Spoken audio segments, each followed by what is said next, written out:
अस्सलामुअलैकुम दोस्तों, इंतहाई सस्ती ज़मीन अज मेरे दोस्तों के सामने। तो दोस्तों माशाल्लाह अपने कोले ये 16 एकड़ बल्कि 16.25 एकड़ ये ज़राई ज़मीन रजिस्ट्री इंतकालशुदा कंप्यूटराइज रिकॉर्डशुदा ये ज़मीन का एक मालक है, यानी कि एक बंदे ने देने ने बयान 16 एकड़ 16.25 एकड़ ये ज़राई ज़मीन आबाद ते गैर आबाद मिक्स लेकिन अच्छी ते खालस मिट्टी वाली ज़मीन, यानी कि 100% ए खालस मिट्टी वाली ए ज़मीन बिल्कुल मुनासिब ए ज़मीन की डिमांड।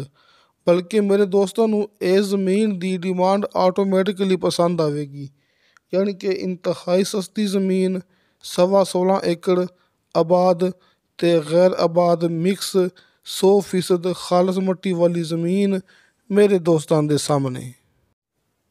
जिमें कि आबाद ते ए गैर आबाद मिक्स ज़मीन है, तो जड़ा हिस्सा ए गैर आबाद है ये मेरे दोस्तों के सामने इस दे अंदर काफ़ी सारे यानी कि बेशुमार दरख्त लगे हुए ने।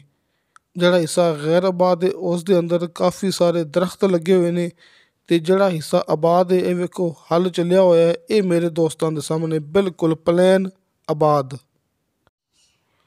तो दोस्तों तहसीलो ज़िला चकवाल का इलाका जे, ज़िला चकवाल तहसील चकवाल पक्के रोड तो 1 किलोमीटर फासला है टोटल अपनी ज़मीन तक, यानी कि पक्के रस्ते तो कारपेट रोड तो सिर्फ 1 किलोमीटर अंदर है अपनी ये ज़मीन।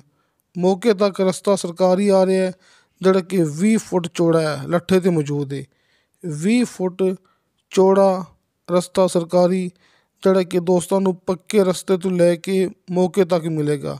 सिर्फ 1 किलोमीटर फासला है पक्के रोड तो। दोस्तों ये 16.25 एकड़ ज़राई ज़मीन आबाद ते गैर आबाद मिक्स नीचे दोस्तों 80 फुट ते शर्तिया मीठा पानी ते बेशुमार पानी मिलेगा। दोस्तों अपनी ज़मीन के अंदर एक कुदरती पानी वाला चश्मा भी गुजरता है। दोस्तों एक गारंटी है, तुसी अपनी एक गल अपने कोले नोट कर लेनी है, अपनी ज़मीन के अंदर एक कुदरती पानी वाला चश्मा भी गुजरता है जिस दे अंदर 12 महीने पानी चलता रहता है। तुसी वो पानी अपनी ज़मीन लिए इस्तेमाल कर सकते जे।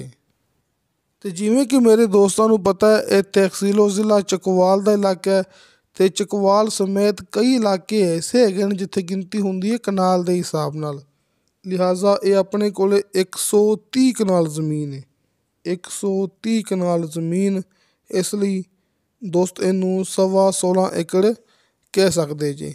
तो बाकी दोस्तों उवें ही है जिमें मैं हर वीडियो के बार बार ये गल करता हूँ कि दोस्तों हल्के फुल्के बयाने ते मेरे दोस्तों को मिलेगा मुकम्मल ज़मीन का कब्ज़ा।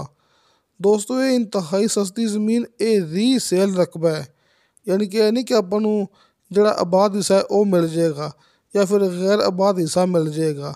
दोस्तों ज़मीन अपन मुकम्मल ही मिलेगी, क्योंकि ये जड़ा कि एकड़ के हिसाब नाल ये ज़मीन की डिमांड करनी है ना, ये आबाद ते गैर आबाद ज़मीन को मद्देनज़र रख के डिमांड करनी है, जड़ी कि बिल्कुल मुनासिब इंतहाई सस्ती ज़मीन मेरे दोस्तों के सामने।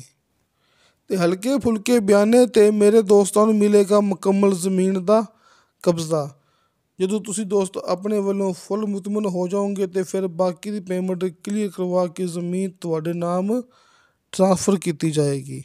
हल्के फुल्के बयाने ते दोस्तों को मुकम्मल ज़मीन का कब्ज़ा। तो दोस्तों इस ज़मीन की डिमांड की है मालक ने 12,80,000 रुपया फ़ी एकड़।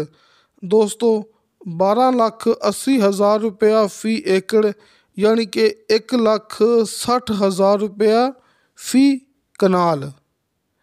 दोस्तों के सामने 130 कनाल ज़मीन यानी कि 16.25 एकड़। हाजी अरफान अब्बास साहब दे कॉल एंड व्हाट्सअप नंबर दोस्तों ने सामने स्क्रीन ते देख ले होणगे। जिमें तुहानू दोस्तों को आसानी लगे तुसी उमें राबता करना जे, यानी कि कॉल एंड व्हाट्सअप नंबर मेरे दोस्तों के सामने।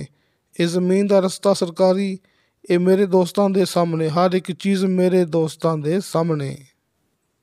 ਤੇ ਜਿਵੇਂ ਕਿ ਮੇਰੇ ਦੋਸਤਾਂ ਨੂੰ ਪਤਾ ਹੈ ਕਿ ਹਰ ਵੀਡੀਓ ਦੇ ਨੀਚੇ ਡਿਸਕ੍ਰਿਪਸ਼ਨ ਦੇ ਵਿੱਚ ਮੇਰਾ ਜ਼ਾਤੀ ਯਾਨੀ ਕਿ ਅਬਦੁਲ ਵਾਹਿਦ ਦਾ WhatsApp ਨੰਬਰ ਲੱਗਿਆ ਹੁੰਦਾ ਹੈ। ਤੁਸੀਂ ਵਾਇਸ ਮੈਸੇਜ ਕਰੋਗੇ, ਚੈਟ ਕਰੋਗੇ, ਤੁਹਾਨੂੰ ਫੌਰਨ ਉਹਦੀ ਰਿਪਲਾਈ ਮਿਲੇਗੀ। ਲੇਕਿਨ ਦੋਸਤੋ ਨੋ ਕਾਲ, ਉਹ ਖਾਲੀ WhatsApp ਨੰਬਰ ਹੈ। ਕਿਸੇ ਦੋਸਤ ਨੇ ਕਾਲ 'ਤੇ ਰਾਬਤਾ ਕਰਨਾ ਹੋਵੇ ਤੇ ਹਾਜੀ ਇਰਫਾਨ ਅਬਾਸ ਸਾਹਿਬ ਦੇ ਕਾਲ ਐਂਡ WhatsApp ਨੰਬਰ ਮੇਰੇ ਦੋਸਤਾਂ ਦੇ ਸਾਹਮਣੇ। ਤੇ ਦੋਸਤੋ ਫੇਕ ਵੀਡੀਓ ਤੋਂ ਬਚੋ, ਹਕੀਕਤ ਦੀ ਤਰਫ ਆ ਜਾਓ। ਫੇਕ ਵੀਡੀਓ ਤੋਂ ਬਚੋ, ਹਕੀਕਤ ਦੀ ਤਰਫ ਆ ਜਾਓ। ਨੰਬਰ ਮੇਰੇ ਦੋਸਤਾਂ ਦੇ ਸਾਹਮਣੇ, ਰਾਬਤਾ ਕਰ ਲਓ। ਤੁਹਾਡੀ ਮੁਲਾਕਾਤ ਹੋਵੇਗੀ ਡਾਇਰੈਕਟ ਮਾਲਕ ਨਾਲ। ਜ਼ਮੀਨ ਦਾ ਸੌਦਾ ਹੁੰਦਾ ਮਾਲਕ ਦੇ ਨਾਲ ਆਮਨੇ ਸਾਹਮਣੇ ਬੈਠ ਕੇ। ਤੇ ਦੋਸਤੋ ਇਨਸ਼ਾ ਤਾਲਾ ਬਸ਼ਰਤੇ ਜ਼ਿੰਦਗੀ ਬਫਜ਼ਲੇ ਖੁਦਾ ਮਿਲਾਂਗੇ ਅਗਲੀ ਵੀਡੀਓ ਤੇ। ਅੱਲਾ ਹਾਫਿਜ਼।